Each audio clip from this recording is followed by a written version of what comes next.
čakavski, kajkavski, štokavski. Family dinners, Croatian television, and cafe talk don't always sound like the textbook. So, what should you learn first? A dialect or Standard Croatian? Today, I'll give you a research-based answer and a simple plan that respects both the living language and the shared standard. Vidjet ćete, it doesn't have to be a fight. First, what does the literature say about where to start? It says 4 things. So, number 1, start with the standard for a common ground. In schooling and in public life, the standard functions as a shared variety, the one that lets people from different regions communicate smoothly. Early focus on the standard improves communication in the wider community. Second, learners who hold a positive stance towards a standard make better progress. And this is shown in the studies on attitudes to Croatian standard. I'm not talking about foreign language in general, Croatian. So if standard is framed as the enemy, we've learned that motivation and outcomes drop.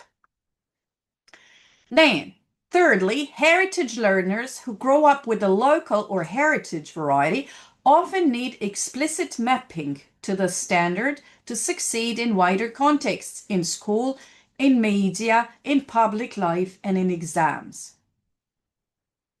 Finally, the mainstream beginner syllabi and testing for Croatian as language 2 are built around the standard norm. And that's the baseline for teachers, textbooks, and exams.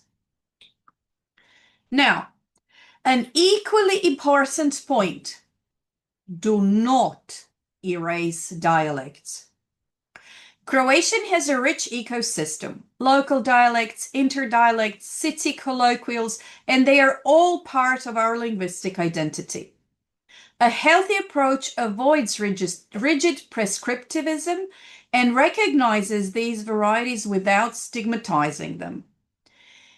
What this in short means is respect the standard for shared communication and respect dialects for identity and belonging.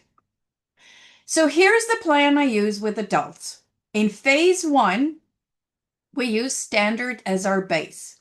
We learn core sounds, high frequency patterns, case meanings, clitics rhythm, all in standard. Why? So you can speak with anyone anywhere in Zagreb, in Split, in Osijek, and Rijeka equally and understand the national media. And then in phase 2, I introduce gentle dialect awareness.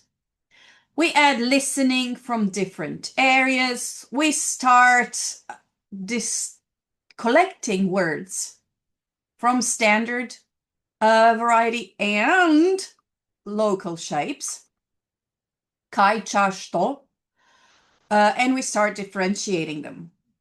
So basically the idea in this phase is to keep production in standard for clarity, so speaking in standard for clarity, but to enjoy dialect reception. So understanding the dialects so you're not lost with the in-laws. So my advice for heritage learners is always, for the love of God, keep grandma's words. Just learn the standard twin so you're bilingual in your own language. So try this once a day. Standard line first. Kako si? Danas radim u uredu. Then hear the local version. In Kajkavian.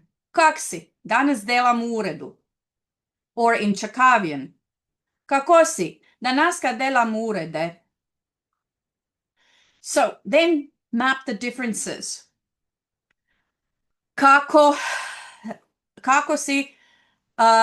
Danas or danaska, radim, delam. Notice the vowel shifts as well. And then speak back in standard. Don't switch to production yet. Just listen so that you get used to it. This way you will understand dialect without breaking your standard foundation. So, dialect or standard first? Standard first because it's the shared key. Then dialect awareness for love, identity, and real-life listening. That balance is what makes Croatian both usable and personal. Vidimo se u sljedećem videu.